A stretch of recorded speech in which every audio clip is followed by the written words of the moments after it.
जय Hind all of you. आज का हमारा ये वाला लेसन 10th क्लास स्टूडेंट्स के साथ साथ कॉम्पिटिटिव स्टूडेंट्स के लिए भी मोस्ट इम्पॉर्टेंट है, क्योंकि मैंने टॉपिक क्वाड्रेटिक इक्वेशन को लिया है, जिसको हिंदी में द्विघात समीकरण या वर्ग समीकरण के नाम से जाना जाता है। ax square plus b x plus c equals to 0 ये होता है क्वाड्रेटिक इक्वेशन का स्टैंडर्ड फॉर्म। ये क्यों होता है, ए बी सी क्या है, इक्वल का साइन का मतलब क्या है, पावर 2 का मतलब क्या है, इन सभी की हम अब डिटेल स्टडी करते हैं। तो पहले बात करें हम इस चैप्टर में कंटेंट क्या क्या है, हमको क्या क्या सीखना है। तो हमको उसके लिए सबसे पहले डेफिनेशन पे जाना होगा। डेफिनेशन मतलब वर्ग समीकरण की परिभाषा क्या है। फिर हम परिभाषा के बाद उस इक्वेशन के रूट्स फाइंड करेंगे। रूट्स मतलब कि हिंदी में मूल, वर्ग समीकरण के मूल क्या हैं। फिर हम उन मूलों की प्रकृति देखेंगे, मतलब nature of the roots find करेंगे। फिर हम sum of the roots and product of the roots find करना सीखेंगे, जिसको कहा जाता है मूलों का योगफल एवं मूलों का गुणनफल। तो चलिए पहले हम परिभाषा को समझते हैं। तो परिभाषा कुछ ऐसी लिखी हुई है, ऐसा बीजीय समीकरण जिसमें चर की अधिकतम घात 2 हो वर्ग समीकरण कहलाता है।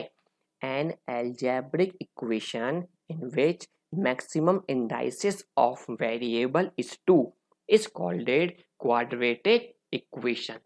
ये परिभाषा हमको अच्छे से समझने के लिए, याद करने के लिए पहले इसमें यूज होने वाले शब्दों को समझना पड़ेगा। अब वो शब्द क्या क्या है? एल्जेब्रिक इक्वेशन, हिंदी में बीजीय समीकरण, चर इंग्लिश में वेरिएबल, अधिकतम घात 2, मैक्सिमम इंडाइसिस इज 2। इन शब्दों को पहले हम समझते हैं, फिर हम इस परिभाषा को याद करेंगे। तो उसके लिए सबसे पहले मैंने शब्द लिया हुआ है वेरिएबल। वेरिएबल को हिंदी में चर कहते हैं, जिसको लिखा जाता है those who changes the value, जिनके मान बदल जाएं उनको हम वेरिएबल कहते हैं। फॉर एग्जाम्पल, गोल्ड की कीमत, सोने का प्राइस बदलता रहता है तो वो क्या हो गया, वेरिएबल हो गया। पेट्रोल की कीमत क्या हो रही है, बदल रही है, तो वो भी किस कैटेगरी में आएगा, वेरिएबल में ही आएगा। वेरिएबल को डिनोट करने के लिए हम इंग्लिश अल्फ़ाबेट्स के लेटर का यूज़ करते हैं, और उनमें भी मैक्सिमम टाइम हम एक्स का, वाई का और जेड का यूज़ करते हैं। हम इनके अलावा अदर्स लेटर का भी यूज़ कर सकते हैं, परंतु मैक्सिमम टाइम हम एक्स वाई जेड का ही यूज़ करते हैं। फिर आता है शब्द कांस्टेंट, जिसको हिंदी में अचर कहते हैं। Those who does not changes the value, जिनके मान कभी नहीं बदलते, वो बन जाएगा कांस्टेंट, मतलब वेरिएबल का जस्ट अपोजिट। अब जैसे बैंक का अकाउंट नंबर कभी नहीं बदलेगा, तो वो क्या हो गया, एक कांस्टेंट। आधार कार्ड का नंबर फिक्स हो गया, कभी नहीं बदलेगा, वो क्या बन जाएगा हमारे पास, कांस्टेंट। और कांस्टेंट नोट करने के लिए हम रियल नंबर्स का यूज करते हैं। कोई भी रियल नंबर हो सकता है, हम 2/3 का यूज कर सकते हैं, हम -2 का यूज करते हैं, हम 1 का यूज कर सकते हैं। Any real number is used to represent constant. अब आते हैं शब्द गुणांक, जिसको इंग्लिश में कोएफिशिएंट कहते हैं। Those who multiply with variable, जिनका गुणा हम वेरिएबल के साथ करते हैं। फॉर एग्जाम्पल, मैंने लिखा जेड मल्टीप्लाई इसमें कर दिया 2/3 का, तो फिर क्या लिखूंगा मैं, 2z/3। अब जेड मल्टीप्लाई किसका किया है, 2/3 का, तो 2/3 क्या बन जाएगा, जेड का कोएफिशिएंट बन जाएगा। तो सिंपल है ये, जिन नंबरों का हम गुणा किसमें करेंगे, वेरिएबल के साथ, उन्हीं अंकों को, उन्हीं संख्या को हम क्या बोलेंगे, उसका कोएफिशिएंट कहेंगे। अब हमने वेरिएबल टर्म को समझा, हमने कांस्टेंट टर्म को समझा, हमने कोएफिशिएंट समझा। मतलब वेरिएबल, कांस्टेंट, कोएफिशिएंट, साथ ही साथ इक्वल साइन, इन चारों के कॉम्बिनेशन को ही हम बीजीय समीकरण एल्जेब्रिक इक्वेशन कहते हैं।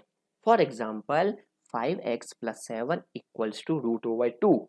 यहाँ पे x क्या हो गया है? वेरिएबल।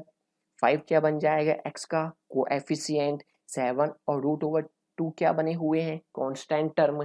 तो इस इक्वेशन को हम कहते हैं बीजीय समीकरण, इंग्लिश में एल्जेब्रिक इक्वेशन, जहां 5x, 7 और √/2 इसके टर्म कहे जाते हैं, हिंदी में पद कहे जाते हैं। बीजीय समीकरण के पद हैं, ये टर्म हैं।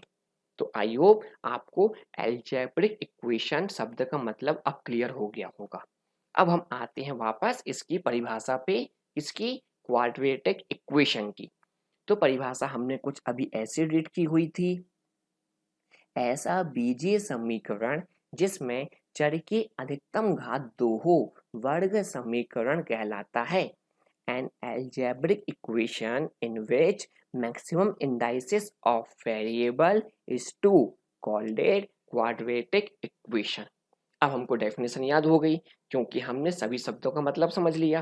तो आपको याद रखना है, हमको एक ऐसा बीजीय समीकरण लेना है जिसमें वेरिएबल की हाईएस्ट पावर कितनी हो जाए? 2 हो जाए। तो उसी इक्वेशन को हम नाम क्या देते हैं? क्वाड्रेटिक इक्वेशन या द्विघातीय समीकरण।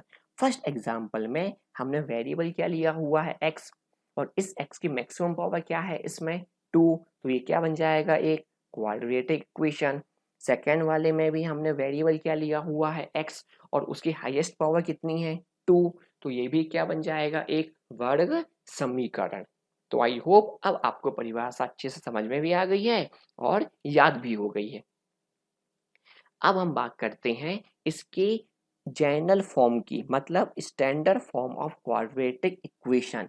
तो उसके लिए हमको ये फॉर्मूला याद रखना है, ax² + bx + c = 0, जहाँ पे c क्या बना हुआ है? कांस्टेंट टर्म बना हुआ है। x क्या बना हुआ है? वेरिएबल बना हुआ है। a और b क्या बने हुए हैं? वेरिएबल के साथ मल्टीप्लाई हो रहे हैं, तो ये क्या बने हुए हैं? कोएफिशिएंट। और वेरिएबल की हाईएस्ट पावर कितनी ली हुई है हमने? 2 की। तो ये बन जाएगा स्टैंडर्ड फॉर्म या general form of quadratic equation. अब हम बात करते हैं roots of the quadratic equation. अब क्वाड्रेटिक इक्वेशन में रूट्स क्या हैं? हिंदी में इनको कहते हैं मूल। मूल क्या होते हैं? अब हम इसको समझते हैं। हमने एक एग्जांपल लिया, x² + 5x + 6 = 0। अब यहाँ जो वेरिएबल है x, इस वेरिएबल x की ऐसे वैल्यू पुट करिए, आप एक ऐसी वैल्यू पुट करिए जिससे यह इक्वेशन सेटिस्फाइड हो जाए। सेटिस्फाइड हो जाए मतलब इस इक्वेशन की वैल्यू कितनी हो जाए? 0 हो जाए। तो इक्वेशन क्या मानी जाएगी? सेटिस्फाइड। तो जिस वैल्यू को रखकर हमने इक्वेशन को सेटिस्फाइड किया है, उसी वैल्यू को हम क्या कहेंगे? उसका रूट्स कहेंगे। क्या कहेंगे? रूट्स। चलो मैं एग्जांपल लेता हूँ। एक बार मैं x की वैल्यू 1 पुट करके देखता हूँ। चलिए x की वैल्यू 1 पुट करिए यहाँ पे। 1² + 5 ब्रैकेट में 1 + 6, 1 का स्क्वायर 1 + 5 1 ज़ा 5 + 6, ऐड करने पे कितना हो गया? 12। क्या वैल्यू 0 मिली? इक्वेशन सेटिस्फाइड हुई क्या? नहीं हुई। मतलब ये x की वैल्यू 1 इसका रूट्स नहीं है, इसका रूट्स नहीं है। अब हम 2 पुट करके देखते हैं। अब हम क्या पुट करके देखते हैं? 2। तो x की वैल्यू क्या पुट कर दी हमने? 2। 2 की पावर 2 + 5, x की वैल्यू 2 + 6, 2 की पावर 2 कितना? 4, 5 2 ज़ा 10 + 6, टोटल कितना हो गया ऐड करने पर? 20। क्या इक्वेशन सेटिस्फाइड हुई क्या? 0 आया क्या? नहीं आया। मतलब ये वाला 2 भी इसका रूट्स नहीं बनेगा। अब हम x की वैल्यू एक बार -2 पुट करके देखते हैं। -2 पुट करके देखते हैं, तो पुट करिए इक्वेशन में। -2 की पावर 2 + 5 -2 + 6, -2 का स्क्वायर कितना हो जाएगा? 4, 5 2 ज़ा 10 और प्लस माइनस का माइनस प्लस 6, 4 प्लस 6 कितना हो जाएगा 10, 10 माइनस 10 कितना बचेगा 0। ये देखिए इक्वेशन क्या हो गई, सेटिस्फाइड हो गई, 0 आ गया हमारे पास। इसलिए अब x की वैल्यू -2 इसका क्या कही जाएगी, roots of quadratic equation. Hindi में -2 क्या बन जाएगा, उसका मूल बन जाएगा। तो आपको क्या रखना है बेटा, x की ऐसी वैल्यू फाइंड करनी है जिससे उस इक्वेशन को हम सेटिस्फाइड कर सकें, वह बन जाएगी roots of the quadratic equation. अब सवाल आता है हम x की वैल्यू फाइंड कैसे करें, हम कैसे रूट्स निकालें। तो उसके लिए हमारे पास 3 मेथड्स होती हैं। कौन सी 3 मेथड्स होती हैं, सबसे पहली मैंने मेथड लिखी हुई है फैक्टराइजेशन, फिर मैंने लिखा फॉर्मूला, फिर मैंने लिखा है completing the square. Factorization method जो है गुणनखंड विधि, ये मोस्टली यूज होती है, बहुत कॉमन है इसका यूज। फिर है एक फॉर्मूला मेथड, इसमें हमारे पास एक फॉर्मूला होता है, उस फॉर्मूला के बेस पर हम इसको सॉल्व करते हैं, थोड़ी सी लेंदी हो जाती है मेथड। फिर है हमारे पास एक कंप्लीटिंग द स्क्वायर, ये सबसे टिपिकल मेथड है, थोड़ी टफ भी है पर उसके साथ साथ ये टिपिकल मेथड है। हम तीनों मेथड को एक एक करके समझेंगे, एक एक करके तैयार करेंगे। परंतु अभी हमने सिर्फ क्या सीखा है, roots of the quadratic equation होता क्या है। हम इन तीनों मेथड से इनके रूट्स फाइंड करना भी सीखेंगे, जो आने वाले लेसन में आपको मिल जाएगा। अब बात करते हैं हम नेचर ऑफ द रूट्स की। नेचर ऑफ द रूट्स मतलब मूलों की प्रकृति, मूल क्या है, कैसे होते हैं। जैसे कि अभी हमने देखो यहाँ पे मूल क्या निकाला, -2 फाइंड किया था यहाँ पे। वैसे ही जब हम क्वाड्रेटिक इक्वेशन के क्या फाइंड करने जाएंगे, रूट्स फाइंड करने जाएंगे। फॉर एग्जांपल मैंने एक इक्वेशन ले ली 2x² + 5x + 4 = 0। ये क्वाड्रेटिक इक्वेशन है। यहाँ पे पावर कितनी है वेरिएबल में, 2 है।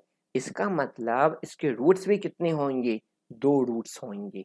कितने रूट्स मिलेंगे, हमेशा 2। मतलब वेरिएबल x की हमको 2 वैल्यू मिलेंगी, जिससे यह इक्वेशन क्या हो जाएगी, सेटिस्फाइड हो जाएगी। तो पहले वैल्यू को हम कहते हैं अल्फा और दूसरी वैल्यू को हम कहेंगे बीटा।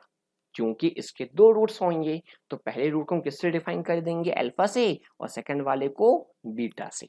इतना क्लियर है। अब नेचर ऑफ द रूट से हमको ये पता करना होता है अल्फा बीटा कैसे होंगे। अल्फा बीटा इक्वल होंगे क्या, अल्फा बीटा इक्वल नहीं होंगे क्या, अल्फा बीटा में कोई संबंध होगा या नहीं होगा। तो इसको कहा जाता है नेचर ऑफ द रूट्स। तो अब हम उस नेचर ऑफ द रूट्स को फाइंड करते हैं। उसके लिए हमको एक शब्द समझना होगा, discriminant. Discriminant is used to determine the nature of the roots of the quadratic equation. Discriminant को हिंदी में कहते हैं हम विविक्तिकर।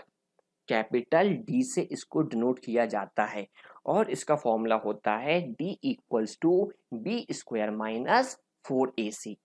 इस फॉर्मूले से हम d की वैल्यू फाइंड करते हैं। वही d मतलब डिस्क्रिमिनेंट देखकर हम बता सकते हैं कि रूट्स का नेचर क्या होना चाहिए। अब बात करते हैं फॉर्मूले में a c b क्या है। तो हमने जो standard form of quadratic equation देखा हुआ था, वही ABC हम इस यहाँ पे यूज करते हैं। c क्या है, कांस्टेंट, a क्या है, x² का कोफिशिएंट, b क्या है, x का कोफिशिएंट। इस वैल्यू से हम d निकालेंगे, d की वैल्यू देखकर हम बता पाएंगे इसका नेचर कैसा होना चाहिए। तो d की वैल्यू कितने टाइप की होती है इसको अब हम समझते हैं। तो d की हो सकती है वैल्यू 0। क्या हो सकती है, 0। यदि हमारे पास d की वैल्यू 0 आ गई, इसका मतलब जो रूट्स होंगे वो रियल नंबर के साथ साथ इक्वल होंगे। मतलब अल्फा और बीटा की वैल्यू आपस में कैसी होगी, इक्वल होगी, और दोनों कैसे नंबर होंगे, रियल नंबर होंगे। सेकंड कंडीशन, हो सकता है d की वैल्यू 0 से बड़ी हो जाए। 0 से बड़ी हो जाए मतलब d की वैल्यू कैसी हो जाए, पॉजिटिव। तो इस कंडीशन में रूट्स रियल के साथ साथ डिस्टिंक्ट होंगे, मतलब अल्फा और बीटा आपस में डिफरेंट होंगे, इक्वल नहीं होंगे। क्योंकि डी की वैल्यू 0 से बड़ी मतलब कैसी मिली है, प्लस में मिली हुई है। तीसरी कंडीशन होती है जब डी की वैल्यू हमको 0 से छोटी मिले, 0 से छोटी मतलब कैसी मिल जाए, नेगेटिव। तो इस कंडीशन में जो रूट्स होते हैं वो कैसे हो जाएंगे, इमेजिनरी। इमेजिनरी मतलब काल्पनिक संख्याएं होती हैं। तो आपको ये 3 कंडीशन अच्छे से समझनी है या याद रखनी है, जो एग्जाम्स में आता है हमको। Find the nature of the roots, तो डी की वैल्यू 0 है, इट मीन्स क्या बनेगा आंसर, रियल के साथ साथ इक्वल रूट्स। डी की वैल्यू प्लस में आ गई मतलब ग्रेटर देन 0, रियल के साथ साथ इक्वल नहीं होंगे। डी की वैल्यू लेस देन 0 आ गई मतलब माइनस में है, तो रूट्स कैसे हो जाएंगे, इमेजिनरी हो जाएंगे। अब इसके बेस पर एक सम करता हूं तो आपको और क्लियर हो जाएगा। तो सम कुछ ऐसा लिया हुआ है मैंने, जहां लिखा हुआ है 3x² minus 5x plus 2 equals to 0। ये जो हमारे पास क्वाड्रेटिक इक्वेशन है, इसमें हमको nature of the roots find करना है। तो उसके लिए पहले हम क्या फाइंड करेंगे, डी की वैल्यू। डी क्या बोला मैंने, डिस्क्रिमिनेंट। फॉर्मूला क्या लगाया था मैंने, b² माइनस 4ac, यही था ना फॉर्मूला। चलिए, सी क्या होता है, कांस्टेंट टर्म। कितना कांस्टेंट टर्म, +2, तो सी की वैल्यू कितनी पुट कर दी, 2। ए क्या होता है, x² का कोफिशिएंट, मतलब यहाँ पे कितना दिया है, 3। और बी क्या होता है, x का कोफिशिएंट कितना दिया हुआ है, -5। इसको हम सॉल्व करेंगे और किसकी वैल्यू निकालेंगे, डी की वैल्यू। -5 का स्क्वायर कितना हो जाएगा, 25, माइनस 4 3 ज़ा 12, 12 2 ज़ा कितना हो जाएगा, 24। 25 में से 24 माइनस करके कितना बचेगा, आंसर 1। तो डी की वैल्यू कैसी आ गई, +1। +1 का मतलब क्या है, डी की वैल्यू 0 से क्या हो गई है, बड़ी हो गई है। डी का मान 0 से क्या हो गया, बड़ा। और अभी देखा था हमने, डी की वैल्यू दी प्लस है, 0 से बड़ी है, तो रूट्स कैसे हो जाते हैं, रियल के साथ साथ इक्वल नहीं होते हैं। तो इसका आंसर हमको एग्जाम में क्या लिखना पड़ेगा, roots are real and different, मतलब इक्वल नहीं होते हैं। आई होप आपको ये क्लियर हो गया होगा। डी की वैल्यू 0 होती तो हम क्या बना देते, रियल एंड इक्वल। डी की वैल्यू माइनस में होती तो क्या बना देते, इमेजनरी। अभी डी की वैल्यू प्लस है मतलब ग्रेटर देन 0, तो हमने क्या बना दिया है, roots are real and different. I hope आपको ये क्वेश्चन क्लियर हुआ होगा। अब हम बात करते हैं sum of the roots, product of the roots की। Sum of the roots and product of the roots मतलब मूलों का योगफल, मूलों का गुणनफल। इसके लिए हमने जो जनरल इक्वेशन देखी हुई थी, स्टैंडर्ड फॉर्म, यदि हमने माना इस वर्ग समीकरण के दो मूल अल्फा एंड बीटा है, तो हमको अब अल्फा प्लस बीटा मतलब सम और अल्फा इंटू बीटा मतलब कि गुणनफल निकालना सीखना है। सम क्लियर हुआ, हमको मूलों का योगफल, मूलों का क्या निकालना है, गुणनफल। तो इसके लिए हमको छोटा सा फॉर्मूला याद करना होगा और वो फॉर्मूला कुछ ऐसा है, sum of the zeros. Sum of the zeros मतलब योगफल, अल्फा प्लस बीटा क्या है formula, -b/a। Product of the zero, मूलों का गुणनफल, अल्फा इंटू बीटा क्या है formula, c/a।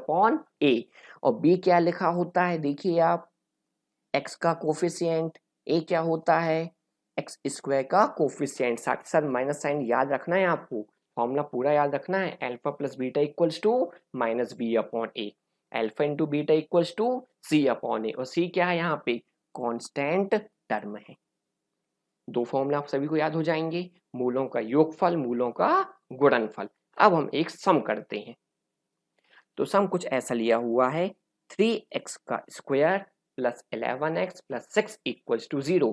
Find the sum and product. तो सम क्या होता है, alpha plus beta equals to, formula क्या पढ़ा है हमने, -b/a, माइनस b की वैल्यू यहाँ पे क्या है, 11, a की वैल्यू कितनी है, 3, तो आंसर कितना आ जाएगा, -11/3।